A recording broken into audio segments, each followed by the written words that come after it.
Nesse encontro de hoje, pessoal, nós vamos falar sobre como projetar dissipadores de energia e evitar danos no seu projeto de drenagem, na sua obra de drenagem, tá? Então, esse é um assunto extremamente importante, pessoal, porque o que eu já visitei de obra, né? O que eu já visitei de trecho que sofreu por problema de erosão no deságue da drenagem, que abriu aqueles buracos gigantes, né?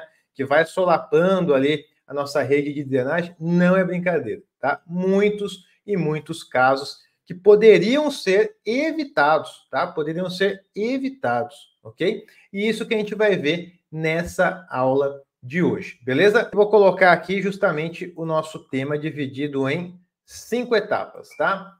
Então, nosso tema é como projetar dissipadores de energia e evitar danos no projeto de drenagem, tá? Esse é o nosso tema central, ok?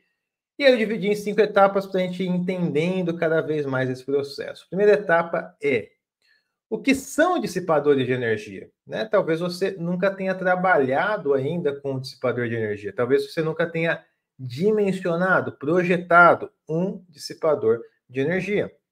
Então, o que é um dissipador de energia? Basicamente, ele busca, né, essa transição aqui no nosso escoamento. Então, olha só, nem sempre a gente consegue, né, desenvolver esse cenário perfeito, mas nós buscamos esse cenário com os dissipadores de energia. Qual o cenário, professor? O seguinte cenário: dispositivos hidráulicos que visam transformar um escoamento supercrítico em subcrítico. Tá? Então, uma forma bem genérica mesmo, pessoal, nós buscamos isso. Um escoamento supercrítico tem o fluid acima de 1, tem muita energia, muita velocidade, ele pode ser muito danoso para um leito natural do terreno, por exemplo. Agora, um escoamento subcrítico com menos energia, menos velocidade, né, ele tem chances ali de gerar menos danos, né, no nosso terreno, porque vai ter menos tensão de arrasto, vai ter menos velocidade, que estão atreladas aí a esse tipo de escoamento. Então, o que nós buscamos é justamente transformar esse escoamento mais forte, mais potente do ponto de vista de erosão, para um escoamento mais ameno, tá? Então, transformar um escoamento supercrítico para um escoamento subcrítico. E quando a gente fala supercrítico e subcrítico, né, nós precisamos relembrar a equação aqui de Froude. Então, o Froude, ele é igual a velocidade dividida pela raiz quadrada da aceleração gravitacional vezes a lâmina d'água. Então, aqui nós temos o cálculo de Froude, ok? Bom, se esse Froude é menor do que 1, o nosso escoamento é o quê, pessoal? Coloquem aí no chat. Se o nosso número de Froude for menor do que 1, qual é a classificação do nosso escoamento? É supercrítico ou é subcrítico? Comenta aí para eu saber. Tá? Froude menor que 1. Froude menor que 1, vou revelar aqui para vocês agora, para quem não sabe, né? Froude menor que 1 é um escoamento subcrítico, ok? Obviamente, então, Froude maior do que 1 é um escoamento supercrítico, tá? Mas e se o Froude for igual a 1? Aí ele é um escoamento crítico, ok? Então, essa daqui é a classificação do escoamento supercrítico, subcrítico, através da equação de Froude. Quando a gente olha, né, muitas vezes, as equações que nós utilizamos aqui no mundo da hidrologia, da hidráulica, da nossa drenagem, muitas vezes a gente acaba se assustando com algumas equações, né? Muitas vezes a gente nunca viu uma equação específica na nossa vida, e isso pode nos afastar um pouco, né, daquela área. Mas perceba o seguinte, pessoal, a área de drenagem é uma área simples, tá? Perceba que as equações que nós utilizamos para a área de drenagem são equações simples. Dificilmente você vai encontrar uma equação com derivada, com integral, né, dentro do mundo, universo da drenagem. Então, são equações simples. Tá? Então, você que não tem experiência com drenagem, você que tem um estudo fraco de drenagem através da graduação, como eu tive, tá? 2 disciplinas ali muito rasas, né? Não me forjou, não me formou para atuar com drenagem, então eu tive que correr por fora, né? Tive que estudar por fora, complementar esse conhecimento. Tá? Então, você que também tem essa dificuldade, perceba que as equações, elas são simples, tá? Elas são simples. O que você precisa muitas vezes é de uma orientação.